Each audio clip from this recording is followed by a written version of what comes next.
दिनैनि दिनावहाय मोनसे क'क्राझार लकसभाखौ लानानै माखासे बेले बेजे रायजो राजाफोरनि सायावहाय गिखांनाय फैगासिनो दं एसटि सिटखौ बोखारसै होननानै दा बे बेलायावहाय सार नोंथांनि दोलोआ माबोरै सावरायनानै माबोरै खालामनो सानो क'क्राझार लकसभा समष्टिजों लोगोसेनो सारा आसामाव समष्टि गोदान दाफिननाय हाबाफारिया फोसावदों आरो मोनसे ड्राफ्ट पेपारबो ओंखारबाय आरो बेवहाय क'क्राझार लकसभाया एसटिनिफ्राय बोखारबाय होननानै खोथाया ओंखारबाय बेखौ लानानै बयबो सिन्ताखौ खालामदों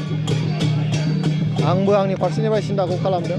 आरो जोंनि पार्टिनिफ्रायबो सिन्ता खालामदों गभर्नमेन्टनिफ्रायबो सिन्ता खालामदों आरो बे सिन्ताखौ खालामखानांगोन कारण क'क्राझार लकसभा गोदोनिफ्रायनो एसटि हिसाबै जोङो फैबाय थादों दा जों बेखौ मोननो लुबैयो खिन्थु समष्टि दाफिननायनि खामानिया भारतनि इलेक्शन कमिशननि मोनसे गाइडलाइन थायो आरो पपुलेशन पेटार्नखौ लानानै गाइडलाइनखौ हरनाय जादों जाय समष्टियाव जाय जनगोष्ठिया बारा बे हिसाबै रिजार्भेशनखौ खालामनाय जायो दानि जि ड्राफ्ट बेवहाय नुनो मोनदों लखिमपुराव 1 नाम्बाराव दङ जोंनिया 2 नाम्बाराव दङ आगोलाव 1 नाम्बारमोन दा गतिके जुदि एसटि खालामनाय जायोबा लखिमपुरखौ खालामनाय जागोन बेबायदि मोनसे ड्राफ्ट ओंखारबाय थानाय जादों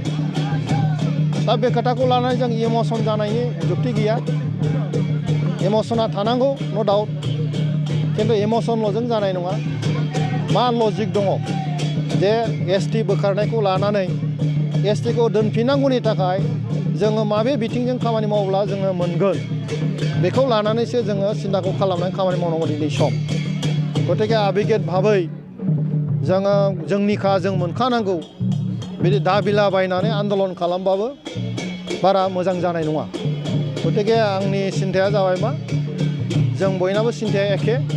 एसटि हिसाबै जोङो मोननांगौखौ जों बयबो लुबैदों बेखौ मोनफिननांगौनि थाखाय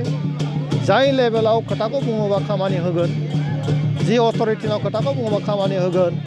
बे अथ'रिटिनि खाथियाव जों थांनानै बुंहैनायखौ माबोरै खालामनांगौ बेनि बागै सिन्ताखौ खालामगासिनो दङ आरो जों खालामनो नाजागोन